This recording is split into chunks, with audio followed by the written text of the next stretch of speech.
I'm Doug Rutter. Welcome to the Rebound podcast. This is episode 8 with my guest Rus Bradburd. Hi, Doug. Thanks for having me. It's a little slow start there, huh? Yeah. So, I always start out with all the BS, where you're born, grew up, all that stuff. Yeah. I was born in Chicago and grew up in Chicago, went to Chicago public schools for 11 of the 13 years you're allowed to go to school. Then my family moved to Philadelphia, and I didn't like it. Never gave it a chance, and couldn't make my high school team out there. They were good. They were state champs. It would have been like going to Eastwood. Yeah. It wouldn't have been at my old high school. I would have been good enough, but at the new high school, 4,000 kids, and wasn't good enough. Then went back to Chicago for college. Went to a small school called North Park College. So without having played any high school varsity basketball, I was going to try out for the college team, and it was Division III, but turned out we wound up being national champions for 3 years. Wow! I was only on the team for 1 year. I was so bad, Doug. I got cut as a senior in college. Like, who gets cut as a senior? And I only scored 13 points. But for somebody that wanted to be a coach, it was a really great experience. Like, to be on a championship team. Can you imagine if you were sitting next to Bobby Leslie, even if you weren't any good, but you wanted to be a coach someday, sitting next to Bobby Leslie and Gary Pippen and those guys, that would have been a great experience. So for me, even at that age, I thought I wanted to be a coach, and it was a great experience. Yeah. Have you run into Gary Pippen? Not for a long time. Yeah, I haven't seen him in a while myself. Yeah. I wonder how he's doing. So are you familiar up there? It always fascinates me. I've only been once, but there was an El Paso, Illinois. Oh, I've driven by it. I think it's on the way to Bloomington. Yeah. Haven't been there though. But I mean, it's Mexican food and I didn't know the whole 9 yards. Oh yeah, I know. It's just be a little stop off the side of Highway 57. Yeah. I think. Well, people that know that you were the pipeline from Chicago.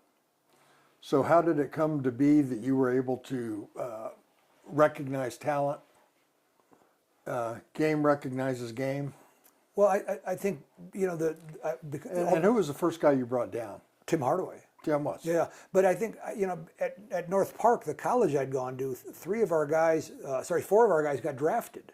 Michael Harper wound up with the Portland Trailblazers for a couple of years, and another one went to Europe and that kind of thing. But they were great players that should have been in Division I. The world was very different then without the scouting services and that kind of thing. And so each time I would see a player, I would compare them to one of my teammates from North Park. And so I happened to see Tim Floyd came back from some summer tournament, and someone had said, well, really, I think the best point guard in Chicago isn't even here. He's not here at the tournament. You should check him out, and wrote it down. And Tim had that terrible handwriting. He was left-handed and sort of had this scroll that you couldn't even read. So Tim handed me this, check out this guy, Tim Hardaway. So I started calling my friends, and they said, oh yeah, this guy's the real deal. You have to come up and see him. And so I saw Tim at the first time I saw him 2 times, and neither was a formal game. Once was a playground game, half court at South Shore Park in the wind, and he made every shot in the wind, which I thought, looking back, that was kind of weird. And then a few days later at the South Shore YMCA, and at that time, Doug, I think I was 23, so I wasn't much older than Tim. I was still playing. I wasn't very good, as a Division III bench warmer, but I actually played in the games with Tim at the South Shore Y.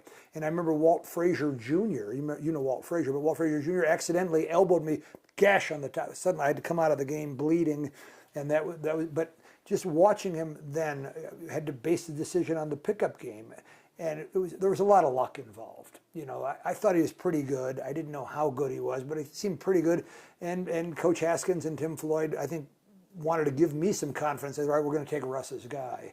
And it was almost like it had a Pied Piper effect, or like the Old Testament, where this guy begat that guy who begat that guy. So Hardaway begat, let me think, I'd have to think of the order, but I think Hardaway begat Johnny Melvin, who begat, Marlon Maxey, and that led to Ralph Davis, and that led to Antoine Gillespie, and that led to Marlo Finner. Marlo was the only one who wound up leaving, and was a decent player at Missouri, but there was a lot of luck involved, but I think part of it for me is I understood what it meant, that if a kid in Chicago, say if he averaged 10 a game at Marshall High School, the high school from Hoop Dreams, that's a pretty good player. Yeah. But a guy could average 25 at Yeshiva Institute or North Shore Country Day School, and that was a completely different world. Right. So knowing the lay of the land really helped. And I would say the same thing. We were talking about Tony Harper before we went on. Is if a guy averaged 10 points a game for Tony Harper, Well, they were playing pretty slow. That's a pretty good player. Right. Whereas if you're playing fast,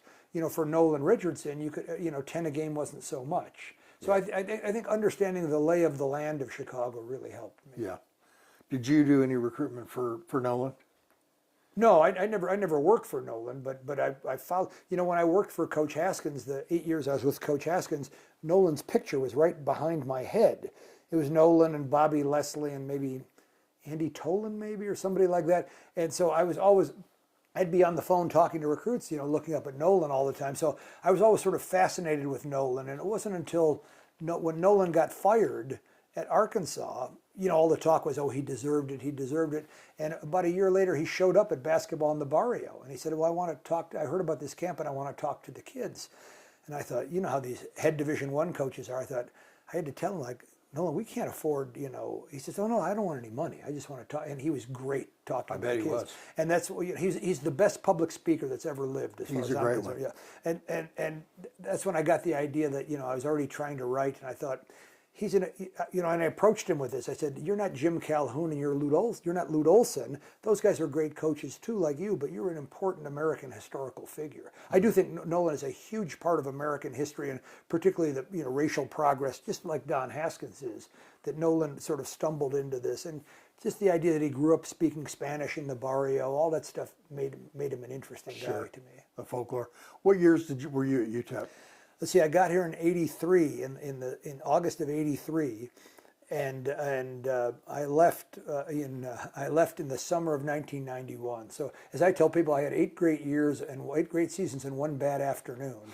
Greg Lackey and I got dumped on the same day, I never made much. My average salary at UTEP, people are stunned to hear this, $17,000 was my average salary, but. Would I go back? Would I change anything? Working for Don Haskins, what would that cost? It was priceless. And I think that, so I never made much money, but it was a great education. And one of the things that happened with Tim Floyd had told me this going in is that, look, Coach Haskins, he's going to coach the team during practice and games, and we have to do everything else. Well, in a way, that was a great thing to do. If you look at the UTEP bench now, there's 9 assistant coaches, and everybody has their little specialty, I would imagine. Yeah. But for us, I was sweeping the floor, I was calling recruits, I was doing scheduling, we had to do the summer camps. Oh, the practice jerseys, we don't want those this year. Just every little thing that Tim and I, and for a while it was Jim Forbes or Greg Lackey, whoever it was afterwards. But when the staff is small, you wind up doing everything. But I think that was a really good preparation. Yeah, I had to do everything. Preparation for? Well, for games and practice and academics, you would be at that time you were allowed to call teachers, which now I understand how complicated ethically that is for a coach to call the teacher and say, how's he doing in class? Because the clear message is, we need this guy, don't give this guy an F. Sure. That kind of thing. But fortunately at that time we had nice kids, and they were all, we were all afraid of Coach Haskins. I mean, we were all, we were all walking on eggshells, worried, not just the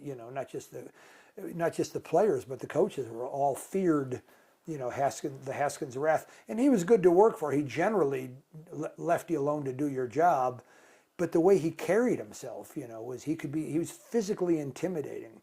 And I think all of us that are in coaching, like if I worked for Kenny John or worked for Bobby Leslie, I would be taking what I learned from him, but I couldn't imitate Don Haskins. I'm 5'11" and 160 pounds. Like, who am I going to physically intimidate? Right. I'd have to coach the 3rd graders to intimidate anybody. Right. So, in that way, he was great to work for because he pretty much left you alone. But also, it helped to understand him, that he wasn't going to give you a hug, he wasn't going to give you a high five. We would have 1 staff meeting a year. Can you imagine? One staff? It was the day of the first practice, and other than that, he pretty much left you alone. Wow. So with this memorabilia that you look around and you see, I've got Bobby Knight's Ohio State jersey. And I was in Lubbock and I took the jersey with me. It was when Bobby was coaching up there. Well, you didn't just take it unauthorized. You didn't swipe it. No. I'm kidding.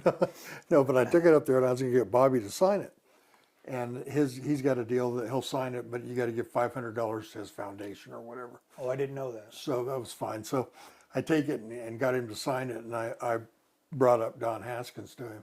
And 3.5 hours later, I got to leave. Wow. Sitting there Wow. telling stories, Yes, yes. on and on Yes. and on. Well, Coach has What an some- afternoon. Well, Coach wasn't, he had a few friends in the coaching business, but he wasn't sort of one of the boys where he was out at tournaments and then go drink beer with the other coaches. No. He was a bit of a loner that way. Yeah. Like I remember people telling us when I first got there, oh, he's very close with Bobby Knight. He's very close with Bobby Knight. But in my recollection, they would talk on the phone maybe 3 times a year. It wasn't Now, like Bobby they and I talked talked every- about a bunch of fishing and hunting stories, that kind of crap. that kind of stuff. And I think they originally met, if I remember the story, they met in Hawaii, that Bob Knight had gone out to watch Mr. Iba's Olympic team practice in Hawaii, and that's when they had bonded and gotten to be friends. And Is that the 72 team? yes, the 72 team.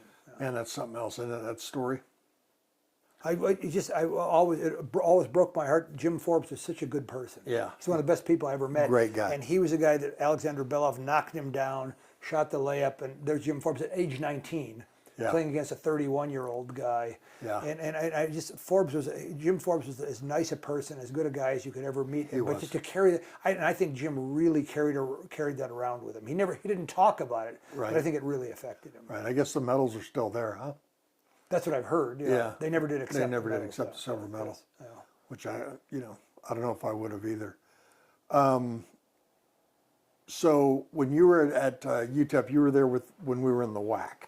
Yes. You were there when we were big rivals with BYU. It was incredible. Yes, I Kent missed Lockhart, I remember. I missed Danny Ainge, but I was there. I think it was my second year where Lockhart, was punching that guy on the ground, and that was a huge rival. And it's one of the things I feel bad for Joe Golding and those guys. Now it's not the natural rivalries. It's not BYU and the Lobos and BYU and the Lobos in Wyoming, and they were tremendous rivalry games. Yeah. And I think just with the way that I have trouble keeping up with the leagues. I could not tell you who's in the ACC anymore. Right. Like there's California teams You traveling can't. Yeah, there. no, you can't. And why we should all be in the same league. UTEP, New Mexico State, New Mexico. We should be. Yeah, we should all be in the same. We should all be in the same conference. It's just the natural geographic rivalries, and I don't know how they justify it with air travel costs. Yeah. And how about New Mexico winning last night? I thought that was going to happen because I Did just thought Marquette will look at it and say, they're going to say, we played St. John's and we've played Creighton and these guys aren't going to be.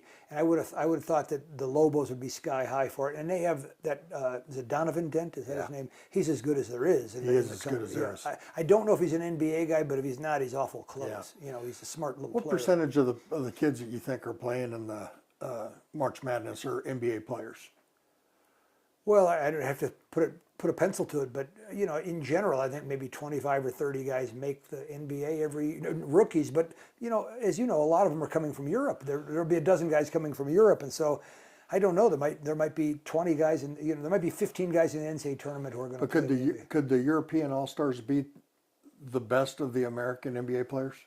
Well, here's the problem. I think if you watch, I was glued to the. I was in Ireland last summer, but I was glued to the when we played the Serbians. Was that who we played? Serbians. Yeah. So with Jokic, and I just thought these guys are much more cohesive. Like we have more talent, but these guys have all grown up playing together. I do think there's something that happens with the European countries in particular, where they grow up playing on the same teams and they understand it's not about me, it's about our country and that kind of thing. And you see Steph and LeBron, those guys wrap the flag around themselves, but in the end we had the two superstars. I don't think we beat them on team play. We beat them because Steph Curry is the most skilled player that ever walked the face of the earth. Yeah.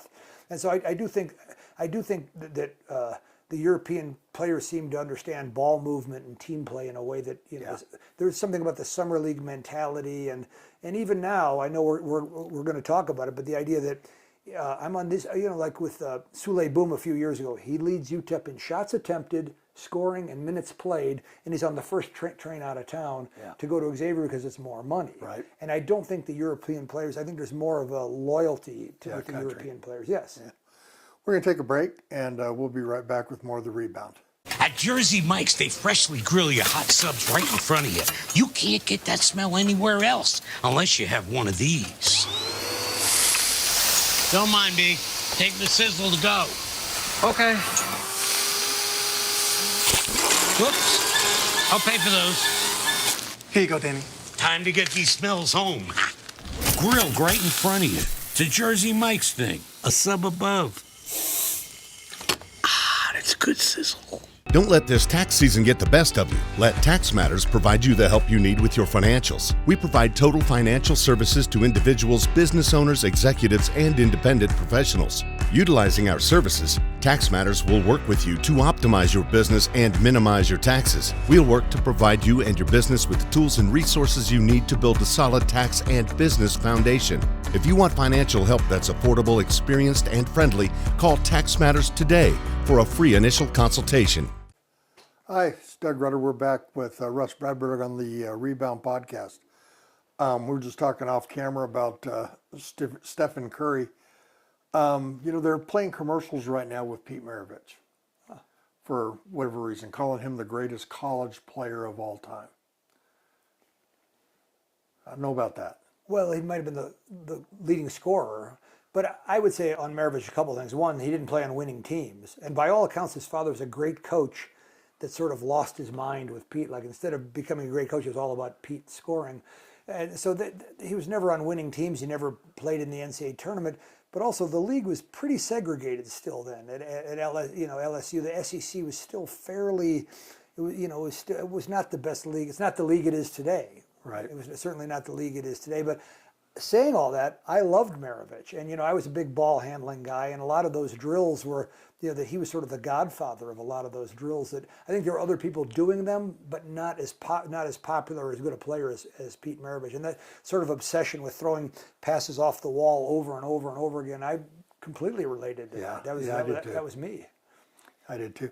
We were talking when we had Coach on last week. We were talking about, in my opinion, the greatest college performance, single game performance ever is Bill Walton's 42. I watched that game. He was like 21 for 22 or something against Memphis State. Has to be the best single performance. And I didn't know it at the time, but that team, the Memphis State team, was coached by Dana Kirk, but it was Mo Iba who had recruited most of those guys. And I never knew that until fairly recently. There was Mo Iba. Then Mo Iba got forced out, and then here, he had things on the verge of being pretty darn good. Right.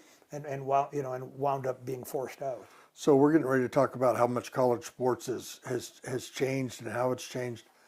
Let's go back to what happened with you. It was such a minor infraction. It seems quaint now, doesn't it? Doesn't it? Greg Lackey and I got fired for driving players to their summer jobs. Yeah. And, everyone knew it wasn't every player and it wasn't every day, but a couple times a week somebody would call. Ralph Davis would call from his job and say, "Hey, I'm stuck. My girlfriend can't get me. Can you come get me?" And and so it was no secret that we were doing it, but it was the only thing that we were ever charged with. And so, it seems. But how did it come down? I mean, well, that's a complicated story, but I'm happy to talk about it. Nate Archibald got interviewed by Danny Robbins, a newspaper writer, and he said that the reason I left UTEP was I didn't agree with some of the players were getting benefits. Some of the recruits were getting grocery money and getting grocery money and meals, and my recruits weren't. So it was actually started by Archibald talking to this Danny Robbins, and so the NCAA at that time was reading. They would read newspapers and see that there's something wrong. That was when Nate was coaching here? No, he was gone. He was gone. Yeah. He was only here a year and a half. Okay. I think we caught. To be fair, I think we caught Nate at a bad time. I think he was going through a divorce, and in the NBA, he was just a year or two out of the NBA. And, the NBA players, they get to the airport, they don't even see their bag. Everything is catered to them. They go to their hotel, and there it is. And this is, even now it would be even more catered to. And I just think, you start thinking about ex-college players, ex-NBA stars that have become good college coaches. There's not many, that they often don't understand, just the intense level of work and effort that goes into it. And I just think we caught Tiny at a bad time. He just wasn't really at the peak of his game, and he was not in a good mood most of the time, and he wound up leaving. He wound up leaving at Christmas time. Yeah. So I think he was going through a difficult time, but it was that newspaper article that started the investigation. But again, the only thing that we were... Did you think you were doing something wrong? No, of course not. I had no problems with... I was talking to somebody the other day that said that there was a player that we both knew, and I said, "Oh yeah, he loved Fruit Loops, and he would come over to my apartment once a week for Fruit Loops." And so I was happy to just keep pouring the Fruit Loops out for him. It was But that was a violation. You're not allowed to give a guy Fruit Loops. But again, it all seems very quaint now. It doesn't seem like it seems silly now. But it put a huge, it wrecked my career. At the time, I thought in many ways it wrecked my career in that I loved Coach Haskins, and I'd still be living in El Paso today. All I wanted to do was work for Coach Haskins until he retired. What New Mexico State, it was a lot more money. They tripled my salary. They tripled my average salary the day I got there. But then it was more about, it was like a job. Working for Neil McCarthy was much more of a job. I didn't have the same emotional attachment I didn't idolize him the way I did Don Haskins. But then when Lou Henson came along, I was fairly burned out, but Lou Henson came along and he was a complete gentleman. He was upbeat, he was positive, he was warm and friendly, and I thought, God, if this guy can work that hard, maybe I'm just being a baby. I sort of burned out, and it sort of regenerated my batteries for 3 years. And then I just thought, I'm going to quit and be a writer. How was Coach during all your problems? Coach Haskins? Yeah. Well, he stayed out of it. I mean, one of the things that I think people don't understand about Coach Haskins, he did not wield power. He was not like Mayor Daley, who I grew up with in Chicago, where I'm going to get my guy in this job. My friend's going to be the baseball coach, and my friend, we're going to get our people in these jobs. He stayed out of things politically, which is part of how he survived so long. And so I think, one of the things I think that happened is that, and I haven't talked about this publicly, Doug, or I don't remember talking about it publicly, is that before we played Texas Lutheran, Coach Haskins would be telling everybody, we can't beat Texas Lutheran. They have the best free throw shooter in their conference. Well, we all knew that Coach Haskins was just, he was sort of the power of negative thinking. If you think negatively, you'll never be disappointed. And so we all knew that, but when we got in trouble for driving players to their summer jobs, he was saying to everybody, they're going to give us the death penalty. I know they're going to give us the death penalty. And we would say, Coach, stop saying that. I remember being in a taxi once with him in Las Vegas, and the taxi driver recognized him and this and that, and he said, well, they're going to give us the death penalty. I just know it. I said, Coach, stop telling people we're going to give it. Well, I think when you say that to Diana Natalicio and Richard Adauto, they're all running scared. Sure. And they weren't able to say, Coach is just talking, there's no way. They didn't give us the death penalty. They beat Kansas 7 months later in the NCAA tournament to get to the Sweet 16. And so I think in retrospect, I don't think Coach Haskins meant, I think he liked Greg Lackey and I think he came to, especially after we were gone, he came to appreciate that we had done a great job recruiting and that we had been terrific assistant coaches, particularly Greg. Greg was a better assistant coach than I was, and he was just a better basketball mind than I was. So I don't feel bad saying that. But I think that because he, just by saying that they're going to give us a death penalty, I think it caused a sense of panic. And I think time has proven, Greg Lackey and I right. I mean, they haven't won an NCAA tournament game in 30 years. Wow. I mean, it's not since 1992 that UTEP's won an NCAA tournament, and they've only been in 3 NCAA tournaments since then. So wow. I would say, I still, for a long time I was hurt and I was angry about it, but I like Joe Golding. Like I'd said, if I had a kid, I'd send him to play for Joe Golding. I think he's a great coach and a great person. I'm a Joe Golding fan. They've had several good coaches since then. But I also think, and I can tell we're headed into this. I think the landscape has changed. I think that the job is more difficult in some ways, and so I'm not being falsely modest. I think Greg and I did a very good job, and G. Ray Johnson. G. Ray was without question the most underrated assistant coach UTEP ever had. But he brought in George Banks. He was a worker, wasn't he? Yeah, George Banks, Mark Engels. I can't think of all the. Oh, Brandon Wolfram that he brought in, and he brought in Kamani Jones-Young, who's now the UConn assistant. Great, G. Ray did a terrific job. They were this far from being as good as we were, and so then G. Ray got blamed for they're not as good as when Greg Lackey was there. Yeah. So I thought G. Ray got a completely unfair deal. I thought he should have been named the head coach when Haskins retired. Yeah. So you're an author, and I'm a fan of both your books. So I assume there's 2 books. I've read 2 books. Well, there's 5 of them, but you've got time to catch up. Yeah, there you go. So the book about Nolan. Yeah, 40 Minutes of Hell. Great book. Yeah, thank you. But your new book. Let's talk about your new book. Yeah, well, big time is that it's a satire. There's a university in trouble. They take $1 billion from Coors Beer, but they have to rebrand as Coors State University, and all the money goes to football and basketball. So these 2 old history professors decide we're going to do like they did in the 1960s. We're going to lead these campus protests. You know, campus protests are a big. I don't think there's many at UTEP or New Mexico State, No. but across the country, campus protests in the last couple of years have been a big deal. So these two history professors say we're going to take our. So they start doing these ill-advised campus protests, and everything goes wrong. And of course, so it's sort of mocking the encroachment of how football and basketball have taken over. And I should say, Doug, at UTEP and at New Mexico State, it's still pretty much in perspective. You know, like I think Jason Hooten, who's the most underpaid coach in America, makes I think about $350,000 or $400,000. He's worth a ton more than that. But I just came from a book festival in Arizona, and they found out the Arizona coach makes $5 million a year. And the players at Arizona are all making $200,000, $300,000, $400,000 a year, and it's just going to get bigger and bigger and bigger. Well, let's get into that. You're talking about the NIL, name, image, and likeness. Yes. What do you think our budget here at UTEP is for NIL? You want me to take an educated guess? Mm-hmm. 400,000. Yeah. Yeah, because I think New Mexico State's is a little bit lower than that. I think that's. Am I close? Well, I mean, let's assume you are. Oh, okay. You don't know. Well, I mean, I've heard different numbers. I've Okay. heard as low as 250. Yeah. But I remember when Sule Boom, we talked about it. The Sule Boom, you know, they could not afford to keep it, so he goes to Xavier, who's doesn't have the proud tradition. Sure, it's a great program. It's always been a good program, but it's not UTEP. Right. They don't. You know, it's not Right. as great. But I watched Oregon play last night. Oh yeah. Unbelievable. Yeah. Right? So they've got Phil Knight, and Phil Knight's giving them unlimited NIL. Yeah. Unlimited, Russ. Yeah. Did they beat Liberty last night? Beat the crap out of them. Oh, that's too bad. Yeah, it is too Because that's bad. in our league. You know. Yeah, but they just Because I thought Liberty had the 3-point shooters, but they have unlimited NIL. unlimited NIL. Yeah, and so I think the landscape has changed. The one thing I always preface this by saying when someone asks me is, the kids didn't make the rules, so don't be mad at the kids for like we've taught the kids. It's like, you know, I bought my daughter a cell phone, and now I'm like, would you get off your cell phone?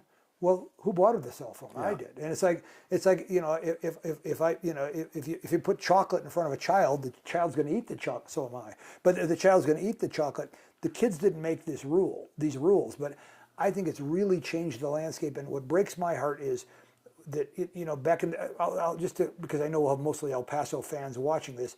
Ralph Davis stayed for 5 years, and Johnny Melvin stayed for 5 years, Antonio Davis for 4, Tim Hardaway. That's never going to happen ever again. You can just get that out of your head, that someone's going to be a great player and work their way up and really pay their dues. And like I like, is it David Terrell? Is that the point? Yeah. He seems like he'll be a 4-year guy. Might be. Yeah. I like him a lot. He's tough. And he seems like us. He's the kind of guy that we were playing with back in those days. I dropped his mother a note on Twitter, you know, at one point. But those days are nearly gone. A kid paying his dues and redshirting and working his way up and then turning into an, you know, and so now you're looking at a situation. There was an article in the New York Times the other day about, isn't Rick Pitino a genius? And then in the middle of the article it says he's got $5 million of NIL money to play with. Like, well, of course he looks like a genius with $5 million. Of course. And that was something that even back in the day that used to really stick in my craw, is that, you know, when Nolan won the national championship in '94, he had one NBA player. 2 years later, Corliss? Yeah, Corliss Williamson. 2 years later, Pitino wins it at Kentucky. He's got 9 NBA players. But wasn't Nolan a great recruiter? And isn't Rick Pitino a genius? You know, well, it seems to me that Nolan is the genius and Pitino's the recruiter. Right. Yeah, I just think the world, I think, for years got that backwards. I think Nolan was a genius, but not in the conventional way. I think he's sort of a mad genius. Mm-hmm. Looking around your office here, Doug, you're a bit of a mad genius yourself. I think. But yeah, I think Nolan was an unconventional genius. He wasn't a by-the-book genius. Yeah. Yeah, he was. But so you take a school like NMSU, you take a school like UTEP, we're transient schools at best. Yes. I mean, if you're an athlete coming through here, yes, you're in single A baseball. Yes. You're looking to get to double A. I think that's right. And there's a friend of mine, I had lunch with him last week, and I said, look, if the Lobos have so much more money, I think the Lobos players are making 7 or 8 times what the Aggies are making, and we beat them up there. And I said, how do you think that's going to continue? Like we can't. There was a little bit of luck involved there. He said, well, we have the best coaches. So well, that's quite a stretch to think we're always going to have better coaches than UTEP or always going to have better coaches than UNM. I just think it's changed radically. So what I'm hoping they'll do, no one's listening to me, Doug, except you. But what I hope that they'll do is right before I came to UTEP, they used to have the 4-year scholarship. You signed a guy and you had to have him for 4 years, and unless he'd had flunked out or had punched a cheerleader or was coming up drunk, unless you had a good reason to get rid of him, you were stuck with that guy for 4 years. And I think that's the way out now. That will keep the sleeper schools like Wichita State or UTEP or New Mexico State. They'll give us a fighting chance, because you've still got to evaluate kids and say, how good is this kid and which kid is better and which kid. Because if you looked at Antonio Davis at that age, he was like a deer that had just been born. His knees were knocking and he could hardly stay. And he just kept. But you could see. I think I didn't recruit Antonio. It was Tim Floyd that did. But you could see this guy's going to be a great player someday. So I think the way out is to have a 4-year commitment, and then you'll stop the transferring around every 20 minutes. I mean, the kids are changing schools like we change socks. Yeah. We're going to be right back on the Rebound. We're going to talk more about the transfer portal and the NIL. At Family Medicine of West Texas, we understand that your health is your most important asset. Whether it's routine care, managing chronic conditions, or just a checkup, we're here for you. Our experienced general medicine doctors take the time to listen and provide personalized care, making sure you feel heard and understood. Your well-being is our priority. Schedule an appointment today at Family Medicine of West Texas, where compassionate care meets trusted expertise. Call us at 915-581-6405 to book your appointment today. Protect your largest investment with Red Rhino Roofing, locally owned and operated. Our services include roofing contracting, installation, and repairs, all tailored to meet your specific needs. It's vital that you address any roofing issues promptly. We believe in never postponing necessary repairs, because small problems can quickly escalate into major concerns. Whether you need minor repairs or a complete roof installation, we're here to help you every step of the way. Call us today to schedule a free consultation, and let's work together to safeguard your home with expert roofing solutions. Back on the Rebound, I'm Doug Rutter with Rus Bradburd. We're talking about college NIL and getting ready to talk about the transfer portal a little bit more. But back to the NIL, I mean, I don't know if, you hear so many numbers and so much, BS about it, but they say the Manning kid is getting $18 million. The football player. The football player. Yeah, you're on a different sport. I have to. Different sport. I jumped sports. Well, I don't. I haven't. But still NIL. Yeah, I mean, the kid hadn't played a college football game yet. Yeah. And he's leading NIL guys. Yeah, I think that's where we're headed. And I think the other thing that could happen is it could wind up like the NBA, where the coach is getting paid a lot, but there's players getting paid more. I think that could be the way of the future as well. Like, do we really need, like Arizona? I just came from Arizona, where the coach makes $5 million.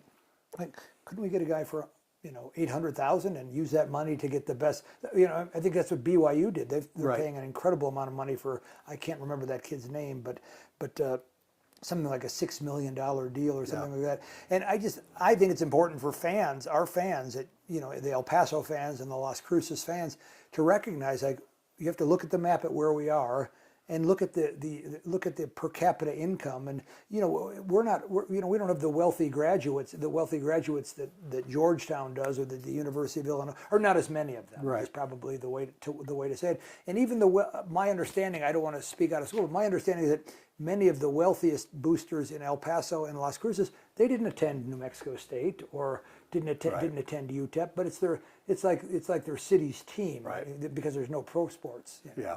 We just had a couple of pretty big contributions to the NIL here in El Paso, which is good. But I mean, even at that, I mean, you're a kid, you've got some potential. Nobody picks you up. UTEP offers you $100,000. Well, that'd be a lot to offer a guy that nobody's picking up. That's a lot, right? Yeah.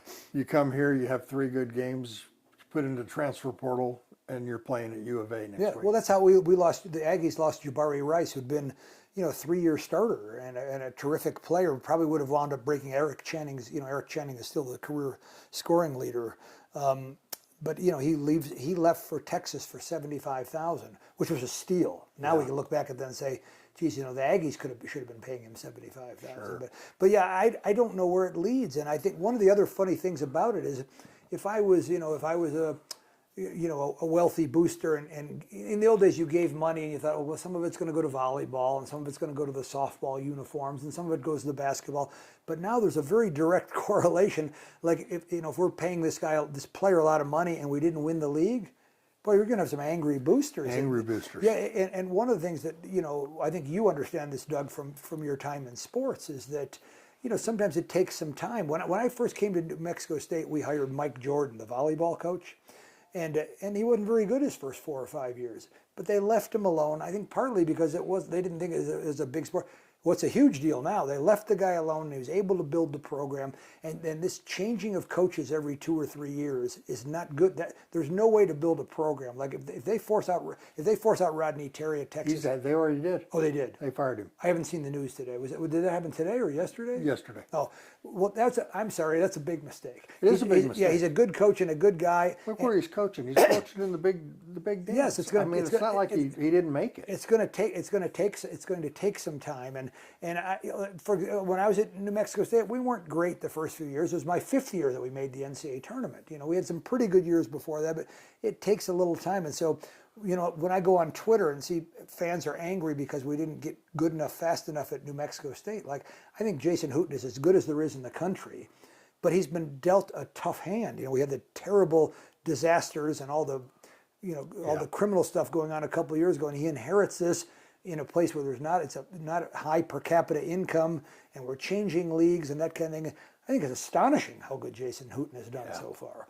I agree with you. But there's already, people are already impatient, and I would say, especially in El Paso and Las Cruces, where Don Haskins was here, I'll bet, in today's world, Don Haskins might have been forced out during the Steve Yellen years. I call them the Steve Yellen years because Steve's such a dear friend. When the minors weren't great and they had 2 or 3 losing seasons, and in today's world they would have forced one of the greatest coaches who ever walked the face of the earth. He could have been forced out because of booster pressure and fans. What was Steve Yellen the last one at UTEP to do? We're number 14. There you go, man. Wow. How about that? No, Steve is,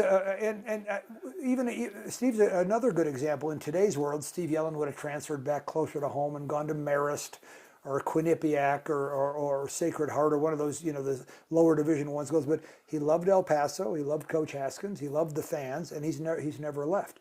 Those days are over with, and to me, that's a great tragedy because I think for both of us, Doug, what sports taught me, especially for my writing career and my limited music career, is you've got to stick with something for a long time if you're going to be good at it. And that's what sports is supposed to teach you, is sustained attention for a long time. And that's totally, and again, it's not the kids that made the rules. That's true. The grown-ups made the rules. That's true. So how much of your new book was influenced by all this? Well, all of it. But also that now that I was on the academic side of things for about the same length of time, 16 years as a college professor, and I saw how impotent the faculty was in trying to get anything done. It's a big bureaucracy, and political correctness trumped everything, and you weren't able to get things done. And whereas on the sports side of things, it was all about the bottom line. And on the academic side, it's all bureaucracy and took a long time to get things done. So much of the book is actually making fun of the academic side of things. It's not so much making fun of college sports. It's making fun of the impotence and the acquiescence of the faculties. How'd you pick course? Well, I just was thinking about. I was imagining Colorado, which is good for the book because of Colorado prime time and Deion Sanders. It's all, I just wanted a corporate buyout, and I don't know how far we are from that. Like we're close. We could be the Tony Lama UTEP Miners. We're close. If you're out there, Tony, we could be the Tony Lama UTEP Miners or whatever. The Helen of Troy. And even to name the stadiums and to name like it's the Lou Henson Court and the Don Haskins Arena. But those are honorariums. Yes. You know what I mean? No one paid for that. No one paid for it. Well, Haskins paid for that with 40 years of hard work. Yes, exactly. Yeah.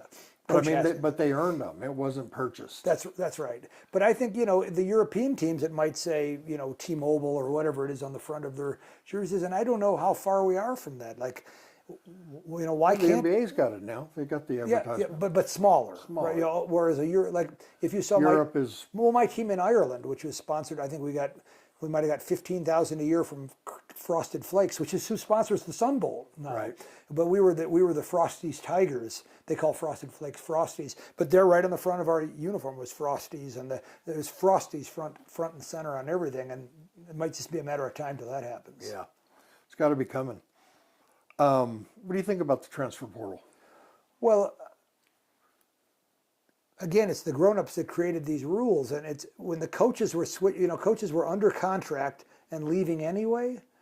It doesn't set a great model for the kids. But I understand letting a kid transfer once and have him sit out, or maybe don't sit out if there's extenuating, like your father got the job at this other school or that kind of thing. But I don't think it's good for the kids. You've got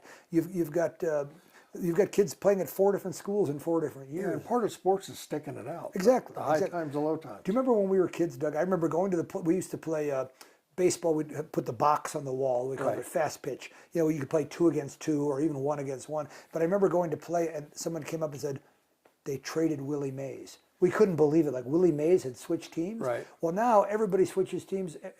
When I first got to New Mexico State, the fans complained to me, "Stop recruiting all junior college players. We never get to learn the players' names even, and they're gone."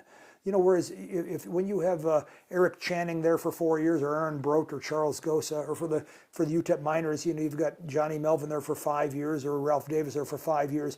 You have a chance to connect with the kids, and you get to know them a little bit. And when I was a kid, the Cubs weren't great, but they had the same 8 or they started 7 or 8 of the same guys Right. every year. And I think it makes it harder for the fans to follow, and it's harder to teach the kids anything. So we were talking about LeBron earlier. I mean, can you imagine Kobe Bryant in a Cavaliers, a Heat jersey?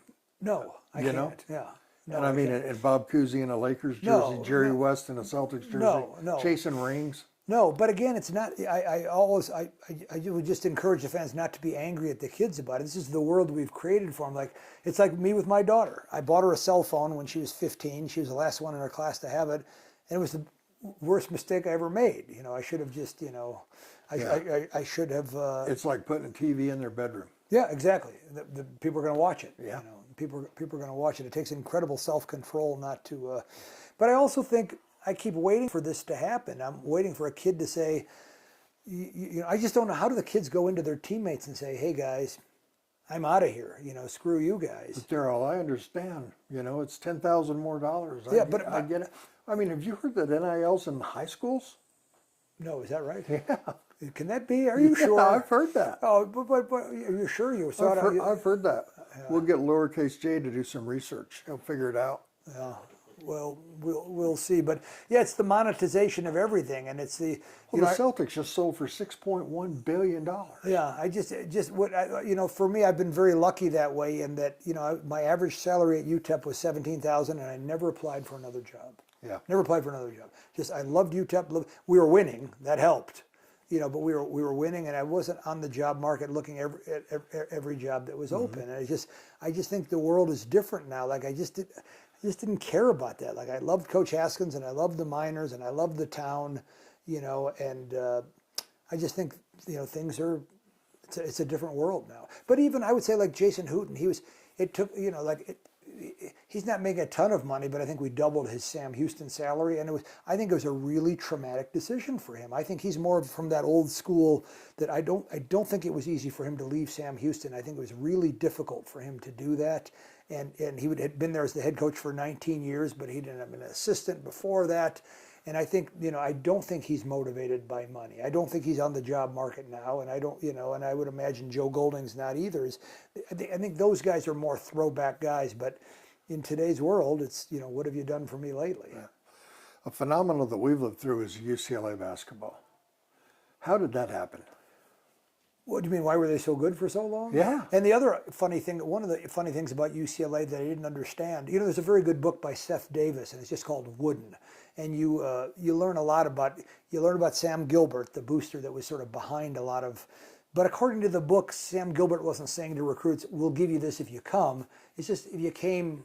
Look at these guys are all being taken care of, and I don't know if it was so much cash, but it was just a lot of perks and that kind of thing.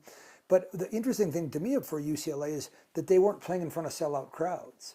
that even, and supposedly the Celtics, I think the Celtics during their glory years of Bill Russell, and they weren't playing in front of Right. sellouts at that time either.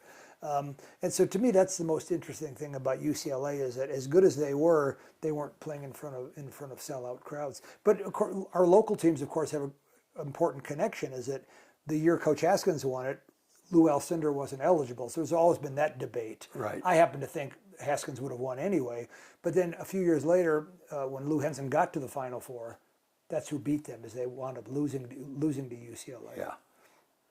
Yeah. Lou Alcindor, the best college player ever. Or maybe Bill Walton, I don't know. Walton was a great college player. Yeah, I don't think people realize, he was hurt all the time as a pro, but I think you could make the case for either one of them being the best college player ever. Yeah. But man, he did it for what, 10 years? Which UCLA? one? Oh yes, yeah. Time after time. But I kind of think I don't think that's good for basketball. Like where basketball really took off on the college level is what the Larry Bird, Magic Johnson, and neither of those teams had been traditional powers. I think when the same team wins every year in whatever sport, even when the Bulls were good, the Bulls through their great years with Michael Jordan. It's better for sports when it's not dynasties. I don't think the dynasties are good for sports. Yeah. Is Jordan the GOAT? I don't know. For me, on a skill level, we talked about this maybe before we were on the air. To me, Steph Curry is the most skilled player ever to play, but Jordan is probably the greatest. I think you could look at his, how many times they won it. They just keep winning over and over. But then if you do it that way, you'd have to say Bill Russell is the greatest. I just think that I remember when J.J. Redick went on television and said, "Oh, the NBA players, they were like plumbers back then." I thought that was a really offensive thing to say. Like we're all subject to our eras and our time. We're all products of our time.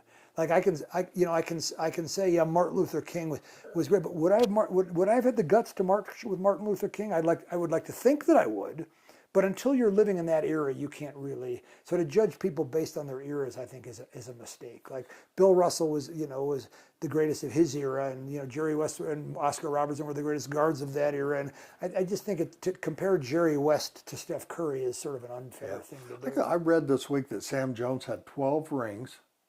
Is that right? 11 with the Celtics and 1 with the Lakers as a coach. Oh, I see. Interesting. And did he win a national title was he at North Carolina A&T or something like that? Or was that, I know Dick Barnett was Tennessee State for John McClendon. I just think, and even to say, when this is something that people really struggle with, but it's hard to hear, but when John Wooden started coaching, when Bob Knight started coaching, Lute Olson, the coaching was segregated. There were no black coaches in America. Right. And that's one of the things I think is remarkable about Nolan Richardson is who was his role model? Well, in terms of discipline, it was Don Haskins, but not in terms of style of play. Right. No. That he had heard about Ralph Tasker at Hobbs and Elvis Glidewell. He at Irvin at the time, Elvis Glidewell, but also John McClendon. But John McClendon, you weren't watching tape. It was just among black coaches, they talked about McClendon and Clarence Big House Gaines. And so I think Nolan was hugely influenced by John McClendon, but it wasn't from tape. It was word of mouth. He said there was a different way to play than the old way that Mr. Iva played. Yeah. We beat Tasker in Hobbs. Oh, you did? Yeah. Well, that's a miracle. It's a miracle. Yes. I remember going to Hobbs to scout my first time, and someone came up to me and said, "Can I see your ticket?" I said, "No, see my ticket. I just bought it was assigned seating at a high school game." Yeah. I'd never seen that. Just like the press would unfold, and boy, it was brutal. And I think Nolan was very influenced by that. I think he thought it would be fun to play that way. I think he felt constricted by Don Haskins' style and wanted to take the best parts of Haskins that he could, but borrow other parts to put together. Well, we'll be back in a minute to wrap up this week's episode of The Rebound. I'm Doug Rutter, and we'll see you after the break.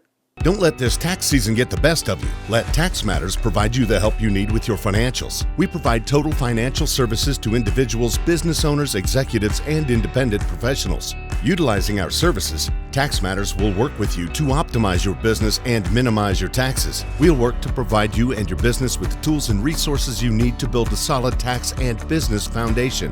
If you want financial help that's affordable, experienced, and friendly, call Tax Matters today for a free initial consultation.